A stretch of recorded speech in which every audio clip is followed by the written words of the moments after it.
Le Congo renforce sa gouvernance des eaux avec un événement stratégique. La 3e édition du colloque scientifique international, organisé par le secrétariat permanent du comité interministériel de l'action de l'État en mer et dans les eaux continentales, ce 4 juin 2025 dans la ville d'Oyo. L'organisation de ce colloque dans notre département n'est pas fortuite. Le département de la Cuvette a un réseau hydrographique d'une remarquable convergence. Un large éventail de cours d'eau s'écoulant d'ouest en est et du nord au sud et s'y resserre en direction du fleuve Congo. Ce colloque est l'occasion de croiser les regards, de mutualiser l'expérience, de promouvoir des innovations, mais aussi de consolider les politiques publiques en faveur d'une gestion durable, équitable et sécurisée des eaux continentales afin que cessent les pollutions, la pêche illicite, l'immigration clandestine. Le colloque est une rencontre structurée. Un espace de dialogue entre experts, chercheurs, institutions et décideurs réunis pour analyser, proposer et construire des solutions concrètes sur un sujet d'intérêt national ou international.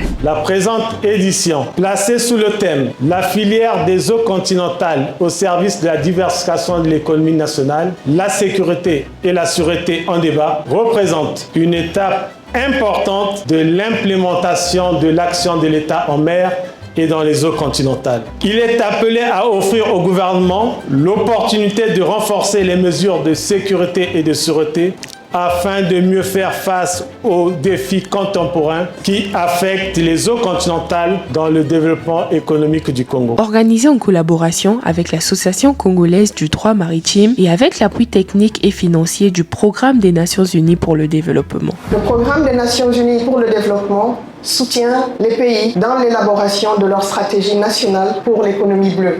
Et en particulier en Afrique, nous le faisons en mettant l'accent sur l'exploitation durable des ressources en eau, le développement de ces différents secteurs comme la pêche et le tourisme, ainsi que la promotion de la résilience des communautés riveraines. En ce faisant, nous visons à promouvoir un levier significatif de croissance économique qui soit moteur de la création de millions d'emplois, tout en renforçant les moyens de subsistance, donc de centaines de millions de personnes. Des plénières de haut niveau ont rythmé la journée, des idées fortes, des visions affirmées et surtout un seul objectif: faire émerger des propositions concrètes pour une gouvernance souveraine, sécurisée et durable de nos eaux continentales. Les différentes communications présentées ont fait ressortir les bénéfices que l'on peut tirer des eaux continentales pour une économie diversifiée et sécurisée. De la pêche continentale à la production de l'énergie hydroélectrique en passant par la navigation, l'irrigation des sols pour l'agriculture, le tourisme et la protection du climat, j'en passe. L'eau douce est une richesse